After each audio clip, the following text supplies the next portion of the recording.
Hi, I'm Alicia Duque, and welcome to The Progressive Voice. On today's episode, we are going to continue with infrastructure and discuss broadband. Broadband is critical to households and businesses.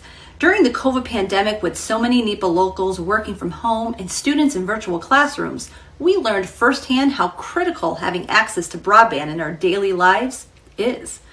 Having internet connectivity and no broadband is the equivalent of having a mailbox with no road that leads to it. Seems like the whole plan to upgrade broadband is being done on a dial-up connection. Before getting started on this episode, we're going to begin with the yellow flag segment. At The Progressive Voice, our yellow flag segments are dedicated to help spot any misinformation or false choices. You might have heard there's no reason to invest in rural broadband because there's already many areas that have internet connectivity. While having internet connectivity is true, having access to fast, reliable broadband is not. In rural parts of NEPA, we have our very own digital divide. There are many rural communities in NEPA still using dial-up. Certain parts of NEPA have access to broadband, but that broadband we have access to is barely even workable.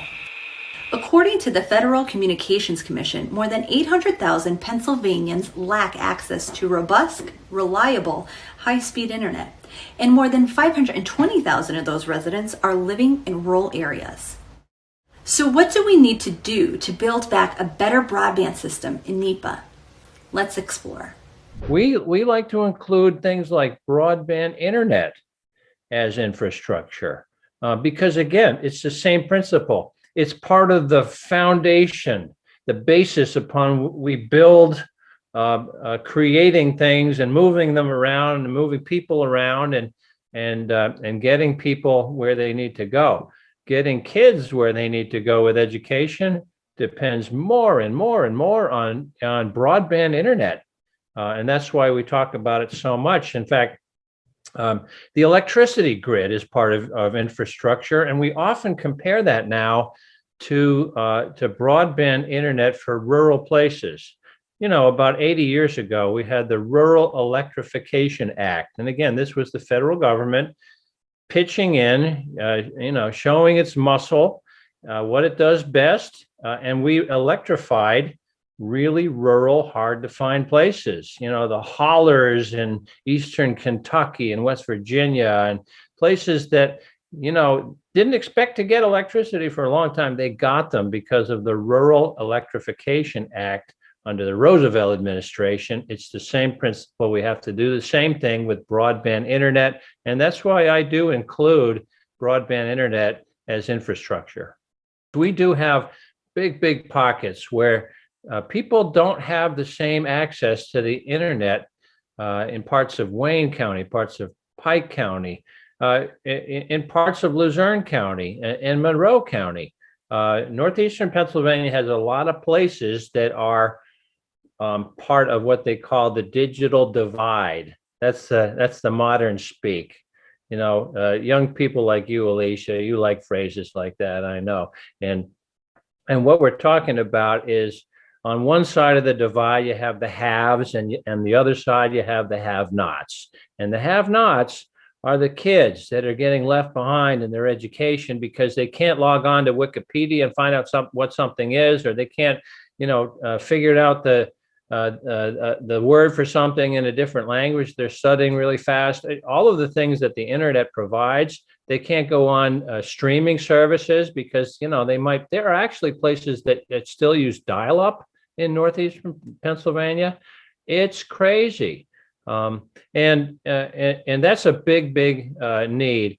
It's kind of, I'm optimistic about advancing on that score because if you think about it, it's something that unites Democrats and Republicans. Republicans represent a lot of rural places.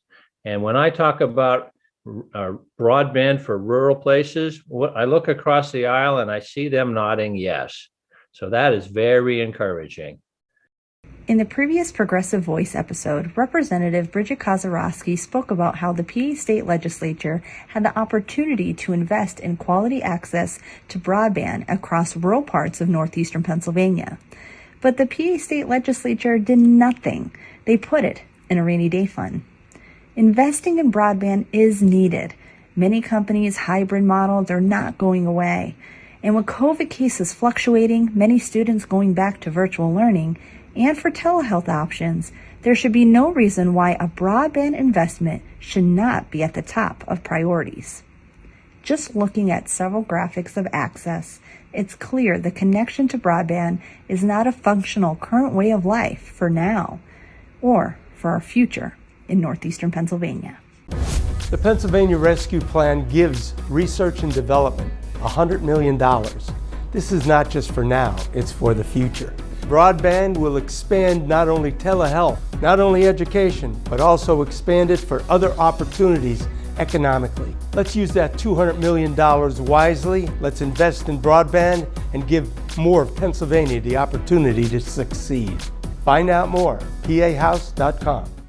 We live in a knowledge-driven economy where access to reliable, affordable broadband is critical. Our lack of broadband access hinders our students' ability to learn. It drives away business and makes it more difficult for families and friends to connect.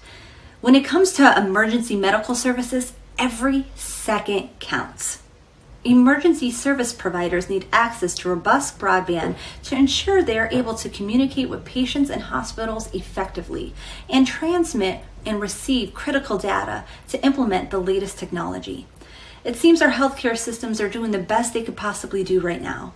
We must support and invest in a new broadband system now. Call your legislators, tell them to support this investment to have access for all people in NEPA to have reliable broadband so they can thrive and stay connected. If you enjoyed this episode, please like and share with your friends. We have so much more information on our website and would love for you to join us as a member. Please visit us at actiontogethernepa.org to become part of the progressive voice in NEPA.